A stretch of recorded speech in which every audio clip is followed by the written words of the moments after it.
Bismillahirrahmanirrahim, teman-teman. Kita baca buku seri naskah sumber sejarah Sumbawa ya. Sumbawa dalam kolonial Verselah 1848-1942. Ini harus didampingin sama ini. Buku ini sebenarnya harus mendampingi seluruh buku-buku yang lain, yang kontrak dan surat ini, karena ini hanya berisi tentang kontrak dan surat diplomatiknya, tetapi latar belakang, the political behind, sesuatu yang di belakang kontrak ini, prosesnya adanya di kolonial Verselah ini. Ini teman-teman, kita tahu bahwa Empang dan Pelampang selalu diklaim oleh Dompu sebagai wilayah mereka nun jauh di masa lalu. Konflik perang pertama itu terjadi tahun 1680 ketika Bumisoro itu adalah raja dari Tambora, tetapi dia lebih sebagai raja kelungkungnya. Ingat, kelungkung itu teman-teman bukan kelungkung Bali ya. Kerajaan kelungkung di Tambora itu lebih dulu ada daripada kerajaan kelungkung di Bali. Kerajaan kelungkung di Bali itu baru ada setelah runtuhnya Gelgel. Tetapi kerajaan kelungkung di Tambora itu lebih dulu ada, eksis berdiri dibandingkan dengan kerajaan kelungkung di Bali. Hanya saja kerajaan kelungkung di Tambora itu masanya tidak lama dan tidak pernah diakui baik oleh kerajaan-kerajaan yang ada di Pulau Sumbawa ataupun oleh Belanda. VOC dan kerajaan-kerajaan di Pulau Sumbawa itu hanya mengakui keberadaan kerajaan Tamboranya. Jadi ketika Tambora itu menandatangani kontrak pertama dengan VOC, yang diakui Tamboranya sebagai kerajaan. Kerajaan kelungkung tidak diakui. Padahal di lereng Tambora itu ada beberapa komunitas-komunitas lain. Nah, jadi saat itu akhirnya seluruh kerajaan di Pulau Sumbawa diminta memerangi Raja Kelungkung di Tambora itu. Setelah Raja Kelungkung di Tambora tergeser oleh Raja Tambora, itu dia membangun komunitasnya di Empang, diberikan tempat oleh kepala Empang yang disebut dengan Demung Kroya, membawa seluruh masyarakat Kelungkung Tambora yang secara agama itu masih agama lokal. Itu yang membuat ketika pasca terjadi selesai ya di ekspedisi militer kerajaan Kelungkung atau Raja Kelungkung Bumisora yang berada di Empang, karena dari Tamboranya sudah terusir tapi diberikan tempat di Empang. Itu kan yang nyerang adalah Bima, Dompu, Tambora,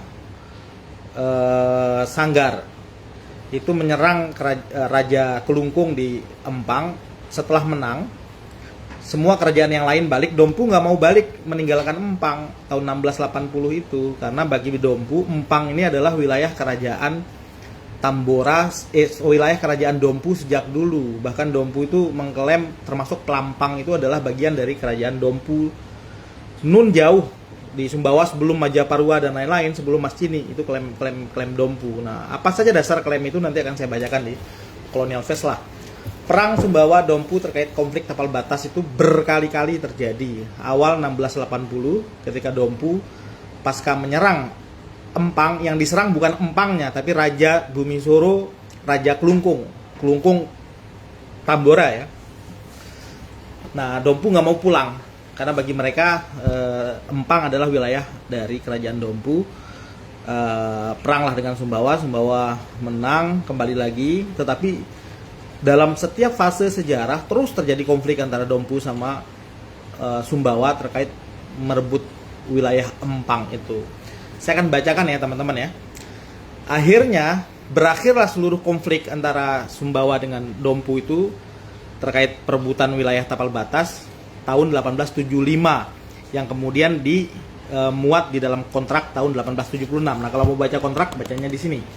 Ini 1876 itu adalah kontrak pertama yang dibuat di seluruh kerajaan-kerajaan yang ada di Pulau Sumbawa. Pertama, kontrak yang memuat tentang tapal batas, tentang batas wilayah, tentang teritori, tentang pulau yang masuk dalam wilayah Dompu, pulau yang masuk dalam wilayah Sumbawa, pulau yang masuk dalam wilayah Bima dan seterusnya.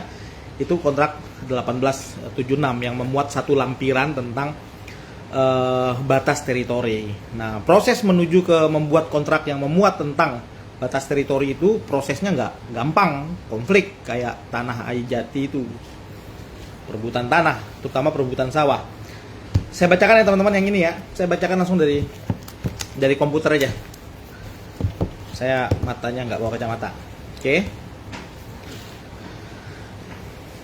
Sebelumnya ini saya langsung masuk ke halaman 213 karena sebelumnya adalah proses penyelesaian batas Sumbawa di wilayah barat, tentang pulau-pulau apa saja yang diklaim oleh wilayah Sumbawa dan pulau apa saja yang diklaim oleh wilayah Kerajaan Selat Parang, dan batas lautnya apa itu diselesaikan di lembaran sebelumnya. Saya langsung masuk ke halaman 212 terkait dengan penyelesaian batas di wilayah timur Kerajaan Sumbawa. Saya langsung ke halaman ini ya.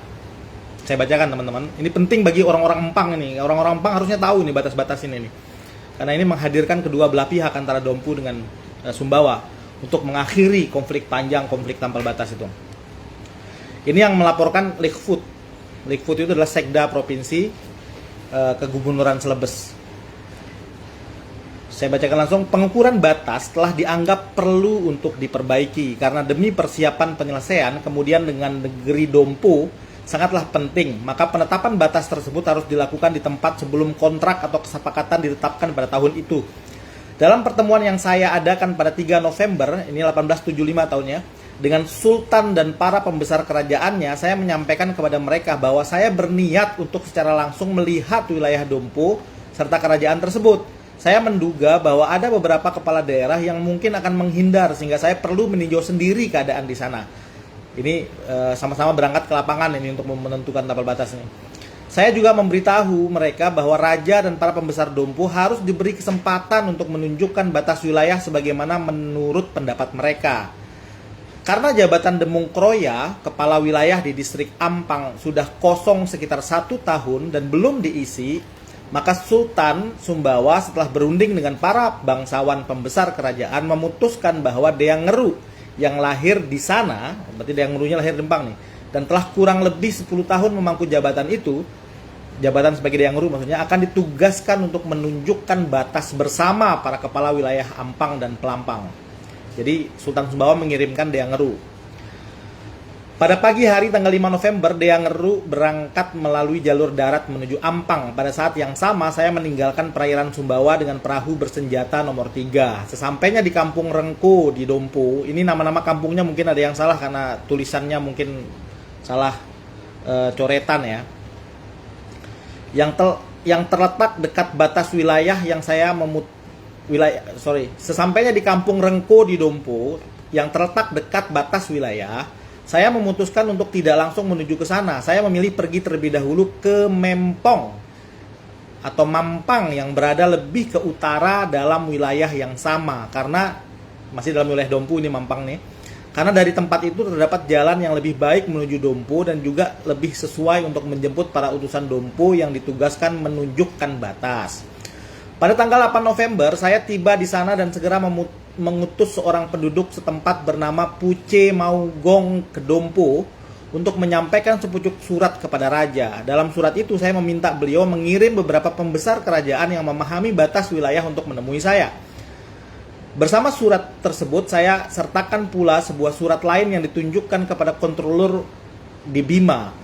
Melalui Raja Dompu, saya memohon agar surat itu dapat segera disampaikan kepada kontrolur tersebut.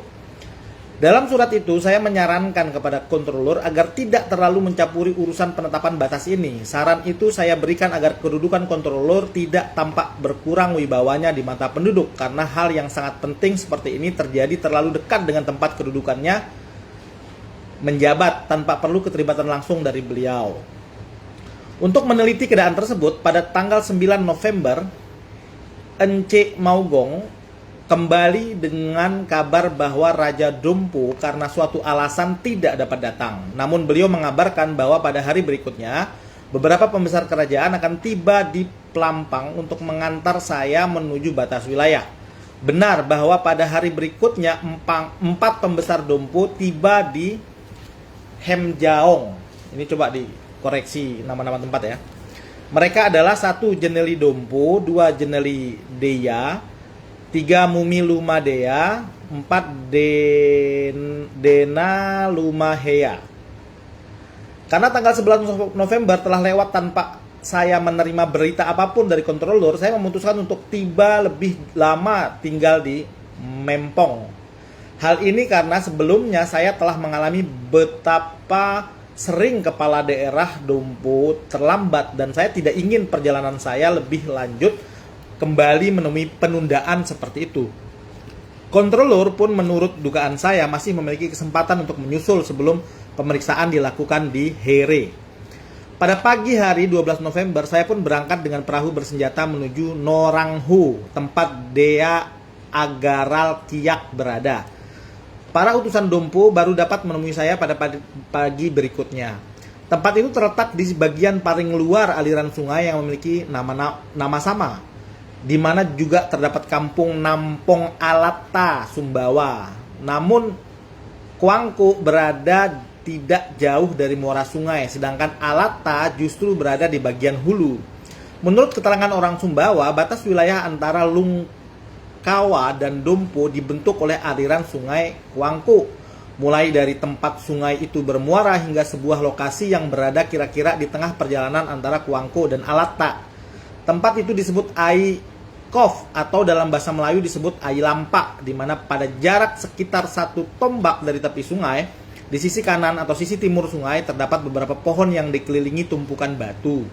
Tumpukan batu itu dahulu berada tepat di tengah sungai dan dibuat untuk memperkuat sebuah pohon yang sengaja ditanam sebagai penanda batas. Lama-kelamaan alur sungai bergeser sehingga tumpukan batu itu kini berada di tepi sungai. Dari Ai Lampak, batas menurut orang Sumbawa berjalan ke arah timur menuju beberapa bukit kecil yang terletak di sisi selatan yang disebut Rako Marko. Berbeda dari itu, keterangan para pejabat Dompu menyatakan sebagai berikut. Batas sebenarnya antara Dompu dan Sumbawa adalah Berangrea, yaitu besar kecilnya aliran sungai dari Mampang sehingga Pelampang dan sebagian dari Pampang termasuk wilayah Dompu dan bukan milik Sumbawa. Jadi klaim Dompu itu sampai Pelampang ya. Namun pada masa ketika Dompu diperintah oleh seorang raja yang setelah wafatnya disebut dengan gelar Klanuru Seka dan yang oleh orang Dompu karena pernah menyebarkan ajaran Islam di Sumbawa pada masa hidupnya lebih dahulu diberi nama Ahmad Karuku. Terjadi pemberontakan oleh dua pembesar kerajaan Dompu yakni Jeneli Dea dan Jeneli Bula. Akibat pemberontakan itu Raja Dompu meminta dan memperoleh bantuan dari Raja Sumbawa. Sebagai balasan ia menyerahkan untuk jangka waktu 10 tahun pendapatan dari Ampang dan Pelampang. Dari menurut klaim Dompu, Ampang dan Pelampang itu dulu diberikan hanya dalam waktu 10 tahun kepada Raja Sumbawa karena Raja Sumbawa sudah membantu Raja Dompu itu dalam mengatasi pemberontakan di internal kerajaan Dompu. Oke. Setelah 10 tahun tersebut lewat, Raja Sumbawa memohon agar wilayah itu tetap berada dalam kekuasaannya. Ampang dan Pelampang maksudnya. Raja Dompu dengan mempertimbangkan bahwa orang Sumbawa sebelumnya telah menjadi pelindungnya, setuju dengan syarat bahwa orang Sumbawa hanya boleh tinggal di wilayah sebelah barat dari Sungai Berangrea. Mereka boleh menetap di sana tanpa diganggu, serta diperbolehkan memiliki kepala wilayah mereka sendiri. Namun tanah itu tetap menjadi milik Dompu, dan orang Dompu yang tinggal di sana tetap hanya berkewajiban tunduk kepada raja dan kepala wilayah Dompu sendiri. Orang Sumbawa selanjutnya tidak diperbolehkan menjalankan kekuasaan ataupun melakukan tindakan hukum apapun selain di wilayah pantai utara sampai ke ujung Delat, lalu dari tengah hingga Ai Lampak, dan kemudian di pantai selatan hingga Pomlomperni, dan yang dalam bahasa Melayu berarti sawah rumpun.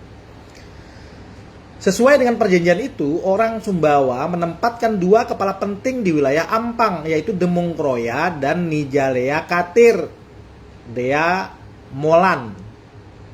Sementara itu orang Dompu berada di bawah pimpinan Mumi dan Elatapa yang kemudian disebut Elatapla dan Bumi Ngoco. Kedua kepala wilayah Dompu ini tetap berkuasa sampai pecahnya perang Sumbawa, dan sejak saat itu wilayah tersebut sepenuhnya jatuh di bawah kekuasaan Sumbawa. Ini versi Dompunya ya teman-teman. Jadi di Empang itu ada 4 kepala, dari Sumbawanya 2, Demung Kroya dan Nijalea Katir Dea Molan. Sementara dari Dompu juga taruh 2 pimpinan di situ. Di Empang itu namanya Mumi dan Elatapa yang kemudian disebut Elatapla. Demikianlah bunyi keterangan para utusan Dompo. Untuk memperkuat pernyataan mereka bahwa Ampang dan sebagian Pelampang adalah wilayah kerajaan milik kerajaan Dompu, mereka menunjuk pada sebuah pulau yang kini oleh Sumbawa disebut Hulu Derspe. Apa ini ya? Dan yang mereka anggap termasuk wilayahnya. Menurut orang Dompu, seluruh pulau itu sebenarnya tidak disebut Dampu tetapi Dompu. Oh, Pulau Dampe ini, ada Pulau Dampe itu, ingat saya. Yang mereka pandang sebagai bukti bahwa pulau tersebut pada mulanya milik kerajaan Dompu, sehingga sebab meskipun nama kerajaan ini sebagai Dompu kita ucapkan dan tuliskan, namun penduduk setempat tidak pernah menyebutnya dengan nama lain selain Dompu. Pulau yang dimaksud terletak jauh di sebelah barat Laut Sumbawa pada garis batas yang telah disebutkan. Karena itu menurut pihak Dompu, tidak dapat dianggap masuk akal bahwa wilayah Sumbawa pernah meluas hingga setinggi pulau tersebut dan menguasainya. Namun para kepala Lungkawa termasuk Bumi Pari Alatta yang sekarang menjabat menyatakan bahwa mereka tidak mengetahui adanya masa ketika Ampang dan Pelampang pernah berada di bawah kekuasaan selain Sumbawa. Mereka juga tidak mengetahui adanya batas ketika Sumbawa dan Dompu pernah berbagi kekuasaan atas wilayah itu. Nah, menurut dua pembesar kerajaan Dompu sendiri yang berada di Ampang, dia tidak tahu kalau Empang itu pernah menjadi wilayah Dompu gitu. Dia tidak tahu sejarah dalam versi para utusan Raja Dompu itu. Meskipun demikian, ada dua keadaan yang mendukung dugaan bahwa Empang dan Pelampang pada masa lampau bukan merupakan wilayah kerajaan Sumbawa. Nah, ini menarik nih. Pertama, Ampang dan Pelampang adalah satu-satunya daerah dalam kerajaan Sumbawa yang memiliki para kepala wilayah yang menggunakan gelar bumi. Sedangkan di Bima dan Dompu terdapat banyak pejabat bergelar bumi. Nah, contoh kan kalau kepala Pelampang itu kan Bumi Ngampu. Itu kan istilah yang hanya ada di Bima, Dompu, Sanggar, dan wilayah timur itu. Nggak pernah ada di Sumbawa tuh Bumi itu. Bumi Ngampu. Itu yang membuat klaim bahwa oh betul berarti Pelampang dan Empang itu wilayah Dompu gitu. Keadaan kedua adalah bahwa di wilayah Dompu terdapat sebuah tempat bernama Halmamfase dan tampaknya baik nama Ampang maupun nama Mampang berasal dari nama tersebut.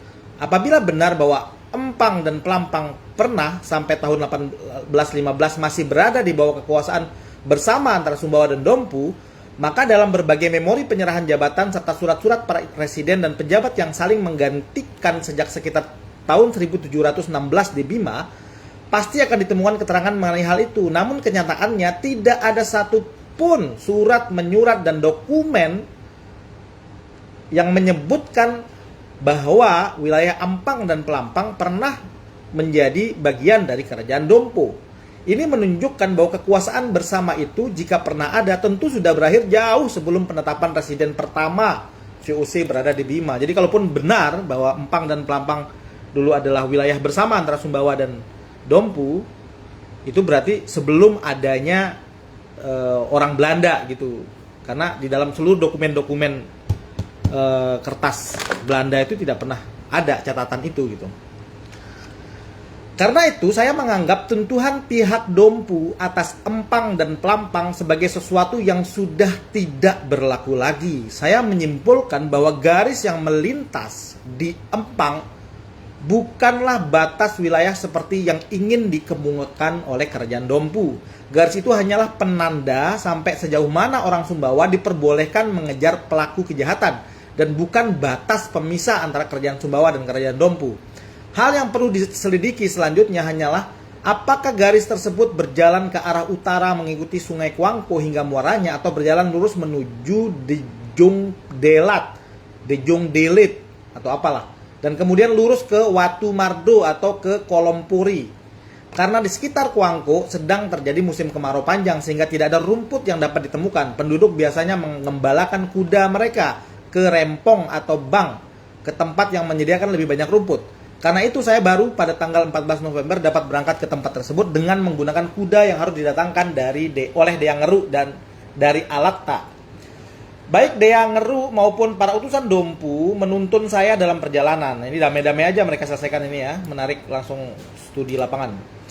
Karena jalan sebagian besar mengikuti aliran sungai dan Ai Lampak terletak kira-kira di tengah antara Ai Sakin no Kuangko Dan Alatta, saya melewati tempat itu juga dan memastikan bahwa baik orang Sumbawa maupun orang Dompu memahami tempat tersebut sebagai satu lokasi yang sama.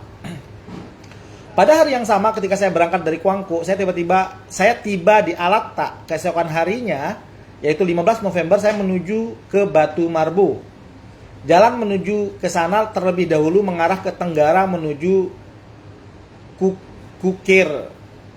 Kukirhan, tempat seseorang mula-mula mendaki sedikit lalu disusul oleh sebuah tanjakan untir yang cukup tinggi sebelum turun kembali menuju pantai. Tanjakan itu begitu melelahkan sehingga penduduk menyebutnya lili, yang berarti mendongkolkan atau menjengkelkan. Sili. Om Cup ini pastinya harus tahu nih tempat ini Om Cup nih.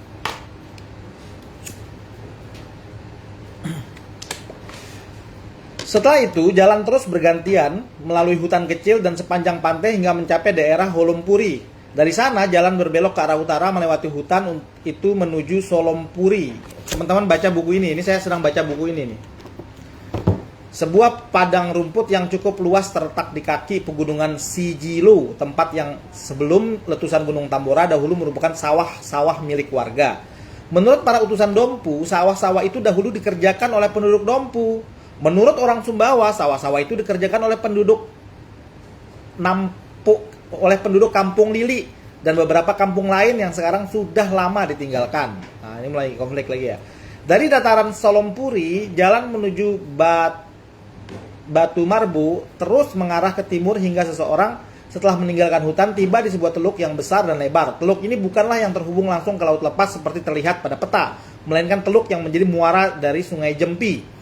Jempi ternyata tidak langsung bermuara ke laut seperti yang mungkin diduga dari peta, dan karena itu tidak bersinggungan langsung dengan samudera. Saya tidak dapat menahan diri untuk menyatakan pendapat saya bahwa bagian pesisir Sumbawa ini tidak pernah dipetakan dengan baik dan tampaknya digambarkan berdasarkan keterangan para pelaut atau utusan yang dari arah Dompo menuju hulu Sungai Jempi, tetapi tidak pernah benar-benar melihat daerah luar teluk.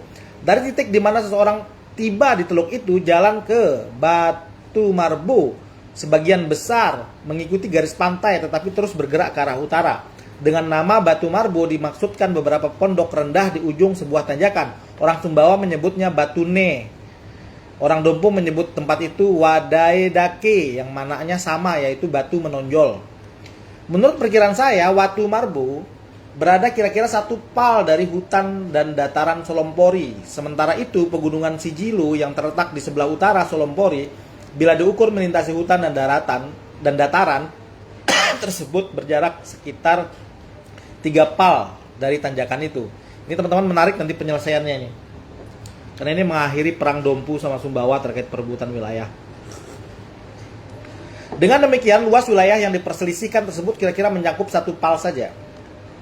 Wilayah itu seluruhnya tertutup semak belukar, dan karena Solompori menurut perkiraan saya berjarak sekitar 16 pal dari Alatta yang merupakan tempat tinggal penduduk terdekat di wilayah Dompu, maka daerah sengketa itu bagi kerajaan Dompu tidak memiliki manfaat apapun seperti juga diakui oleh pihak Sumbawa. Ini untuk titik ini ya. Karena wilayah yang diklaim Dompu kan sampai Pelampang, jauh banget itu. Batasnya adalah Brangrea menurut orang Dompu itu. Berarti masuk sebagian Pelampang itu masuk itu. Dompu sebaliknya menegaskan bahwa menurut para utusan mereka, dengan memperhatikan jarak daerah itu dari kampung Dompu terdekat yaitu Dondo, klaim mereka masih cukup masuk akal meskipun selama perjalanan kami tidak menemukan satupun penduduk di tempat tersebut. Selain itu, Watu Marbo merupakan titik batas yang lebih cocok daripada Solompori, sebab di Batu Marbo terdapat sebuah tanjakan yang turun dari dataran menuju pantai, sedangkan di Polomponi daerahnya seluruhnya datar. Memang dapat dibayangkan adanya jalan dari Batu Marbo menuju Ailampa, sama halnya dengan dari Holompori ke arah itu. Namun kecuraman dan keganasan lereng bagian selatan dari pegunungan yang membelah Pulau Sumbawa memberikan jaminan yang cukup bahwa pada garis pertama itu tidak mudah terjadi perselisihan batas antara Sumbawa dan Dompu. Ketika saya kembali ke Alatta, saya bertemu dengan kontrolor dari Bima yang baru tiba. Ia tidak dapat datang lebih awal karena surat saya kepadanya memerlukan beberapa hari lebih lama dalam perjalanan antara Dompu dan Bima dibanding waktu yang diperlukan. Pada 17 November saya pergi bersama kontrolor menuju Kuangko dan segera bersama beliau meninjau wilayah sengketa antara sungai dan Ujung Pelit atau apa ini? ujung Peleat tulisannya. Sawah-sawah yang menjadi pokok perselisihan terletak dekat tepi sungai dan tidak jauh dari laut, sedangkan wilayah sekitarnya seluruhnya liar dan tak berpenghuni. Sawah-sawah itu menurut keterangan pihak Dompu menghasilkan 4.000 ikat padi yang bernilai 12 gulden 50 sen per 100 ikat, dan dengan demikian seluruhnya bernilai kira-kira 150 gulden. Besar.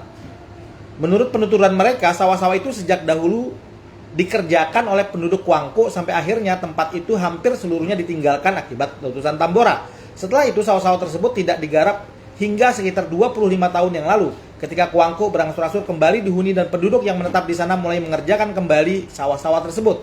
Mereka menyatakan bahwa sawah-sawah itu sejak dulu dikerjakan oleh penduduk Kuangko dan mereka tidak pernah membayar pajak atau memberikan kerja bakti kepada pihak Sumbawa untuk sawah itu. Kerja bakti maksudnya pabuat aji, bunga antin, hak untuk Sumbawa gitu loh. Makanya pentingnya bunga antin itu teman-teman, atau upeti itu untuk menunjukkan wilayah kekuasaan itu. Orang menyalahkan upeti itu menunjukkan penanda bahwa itu wilayah kita gitu. Mereka menegaskan bahwa hak mereka semata didasarkan pada pemanfaatan dan penggarapan yang terus-menerus.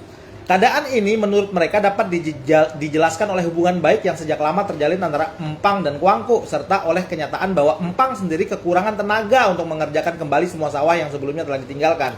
Bagi orang Empang, bukannya itu bukan wilayah Empang karena orang Kuangko yang menggarap sawah, tapi orang Empangnya kan agak malas dari sampai sekarang. Orang Sumbawa itu kan yang ngerjain kan orang sebelah, tapi karena orang sebelah yang ngerjain bukan orang Empang yang garap sawah, maka dianggap wilayah Dompu gitu. Dari dulu orang Sumbawa itu malas garap sawah. Oke, dari sawah-sawah yang disengketakan terdapat 3 petak istimewa yang disebut sawah dialip milik Raja Dompu. Menurut para utusan Dompu, sawah-sawah itu sejak awal memang menjadi milik raja dan bukan menjadi demikian karena pemberiannya belakangan. Terhadap pernyataan ini pihak Sumbawa tidak dapat mengajukan bantahan. Nah, ada 3 sawah yang oleh Sumbawa pun diakui bahwa itu sawahnya Raja Dompu.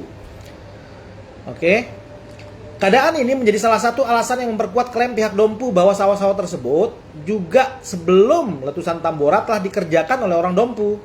Walaupun Sungai Kuangko secara alamiah merupakan batas yang paling wajar di sisi ini, namun karena orang Dompu telah menggarap sawah-sawah yang disengketakan itu selama waktu yang sangat lama, mereka memiliki kepentingan yang lebih kuat atasnya dibandingkan orang Sumbawa yang tidak dapat menunjukkan bukti apapun tentang hak mereka. Oleh sebab itu, saya menganggap tidak layak untuk mengambil alih sawah-sawah tersebut dari pihak Dompu. Nah, dia menangkan Dompu untuk sawah itu.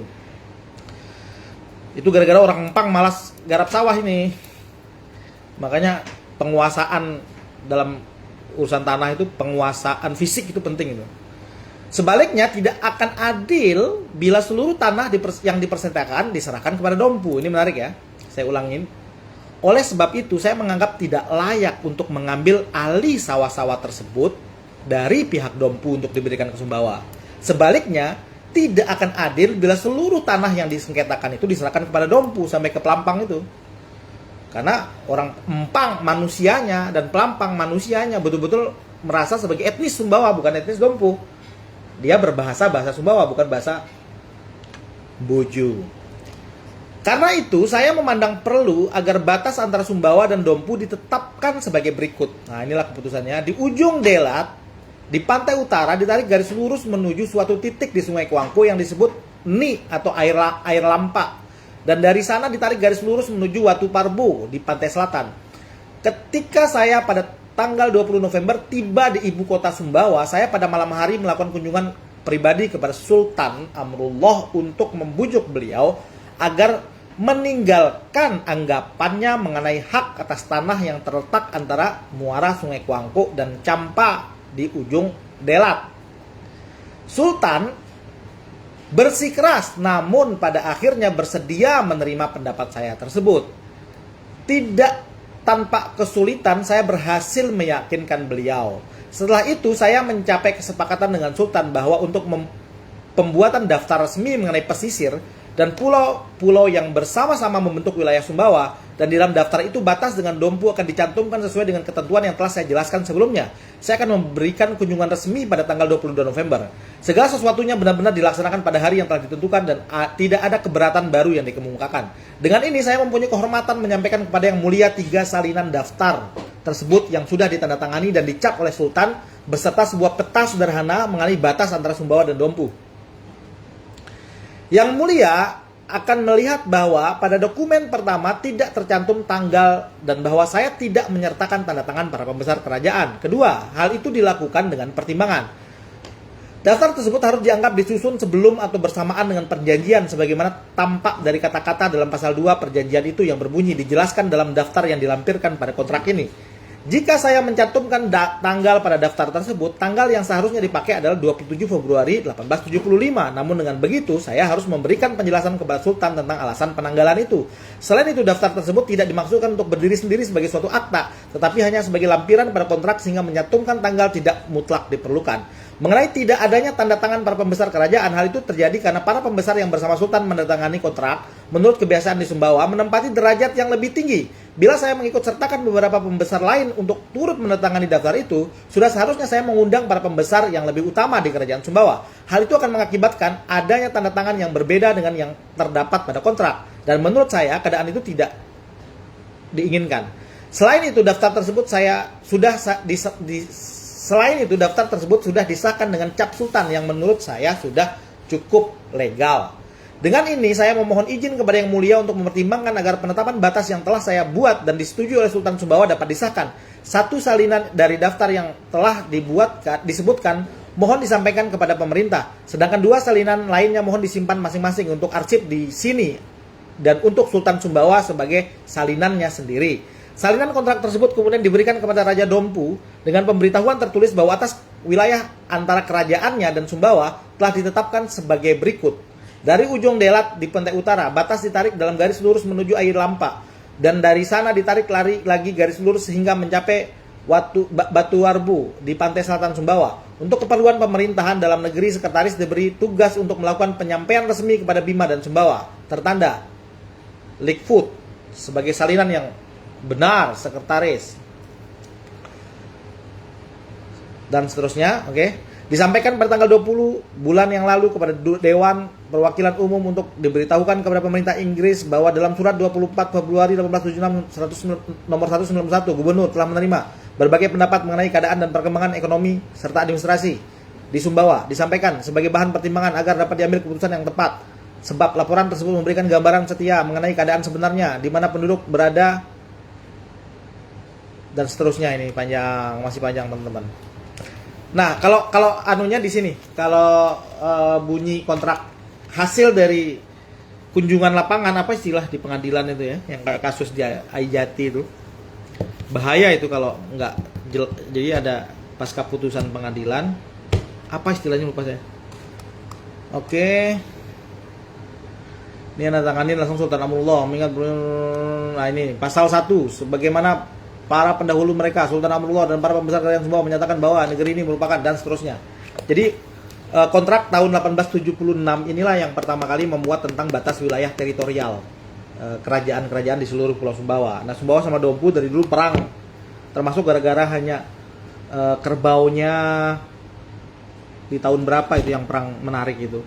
Jadi kerbau orang Empang makan sampai wilayah yang dianggap oleh orang Dompu itu wilayah mereka. Bagi orang Dompu, karena itu kerbau sudah masuk dalam wilayah mereka, itu milik mereka. Diseranglah sama orang Empang, seranglah balik, terus terjadi perang-perang kayak gitu. Nah, ini akhirnya diselesaikan sengketa.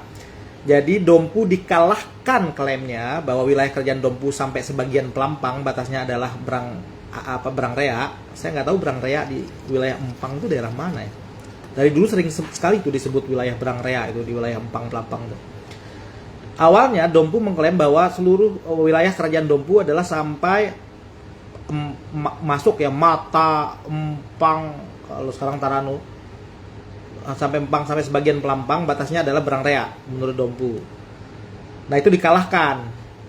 Tetapi Sumbawa dikalahkan dalam hal penguasaan 3 sawah milik Raja Dompu, itu diakui oleh Raja Sumbawa, tapi sawah-sawah lainnya juga diserahkan kepada pihak Dompu karena orang Empangnya sendiri nggak pernah ngegarap sawah itu. Meskipun seharusnya itu masuk dalam wilayah kerajaan Sumbawa. Tapi kemenangan klaim Dompu adalah karena masyarakat yang menggarap sawah itu adalah orang Kuangko. Nah, lahirlah satu perbatasan sampai hari ini.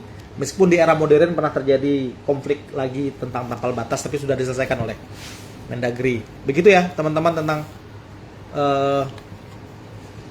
sangat relevan Bang Erdi Jaya dalam konflik tampal batas di era modern hari ini yang dijadikan dasar itu selalu adalah kontrak ketika dengan VOC itu. Kontrak yang dibuat VOC itu menjadi dasar klaim. Termasuk misalnya kenapa ada enclave di Nusa Tenggara Timur itu, ada satu wilayah negara Timur-Timur di dalam wilayah Nusa Tenggara Timur itu ada satu wilayah itu. Itu adalah terkait basicnya adalah pada kontrak.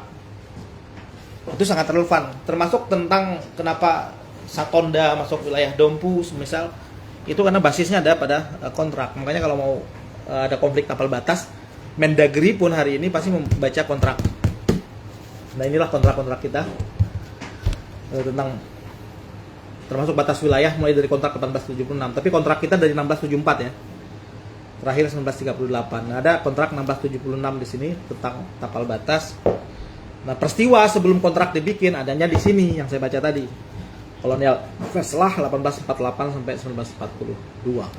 Saya tidak terlalu paham tentang geografi pulau saya, Sumbawa. Jadi nama-nama tempat yang saya sebut tadi itu saya tidak paham itu. Aji Lampak di mana? Ini Bang Cuk Santowana ini yang agak kuat memahami geografi. Terima kasih. Assalamualaikum.